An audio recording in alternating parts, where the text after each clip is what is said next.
Ce qui empêche 90% des gens de réussir, c'est juste leur ego. Même moi, je continue à défendre un modèle économique dans lequel je me sentais pas du tout bien, mais juste parce que j'avais mis trop d'énergie dedans. Sauf qu'au fond, tu le sais que ton modèle actuel, il est foireux. Soit parce que t'es fatigué, soit parce qu'il correspond pas à la vision long terme que t'as envie d'avoir, même de toi-même. Et les entrepreneurs qui avancent vraiment, c'est ceux qui, ok, ils avancent avec du doute, mais ils acceptent de se remettre en question et de réessayer. C'est une espèce de capacité à regarder les chiffres en face, la réalité en face, d'avoir toujours cette grande vision quand même qui nous porte, et cette capacité à dire, bah ça fonctionne pas là, et c'est pas grave. L'objectif, c'est juste de savoir itérer sans forcément en faire une identité, genre oh mon dieu, je suis en échec tout le temps.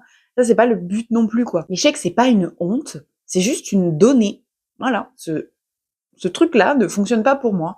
Et c'est ok, que ce soit dans les relations, dans l'entrepreneuriat, dans un service, une cible même. C'est pas grave. Ce n'est pas grave. Le but, c'est juste de savoir rebondir et de prendre, du coup, cette donnée-là en se disant, ok, l'analyser, qu'est-ce qui a foiré, qu'est-ce que je pourrais mieux faire la prochaine fois, et zaï, on y va, tu vois. Je pense que la vraie compétence en entrepreneuriat, c'est pas tant d'être mieux que les autres, d'avoir du talent, de savoir closer ou je ne sais quoi, c'est pas de jamais se tromper, c'est d'avoir le courage de reconnaître plus rapidement que les autres que le fonctionnement actuel marche pas. Alors, j'ai envie de te poser la question, est-ce qu'il y a quelque chose dans ton business ou dans ta vie actuelle que tu sais qui fonctionne pas, mais que tu te l'avoues pas? Ça m'intéresse. Viens, on en parle en DM, et si je peux t'aider à résoudre le problème, c'est cool.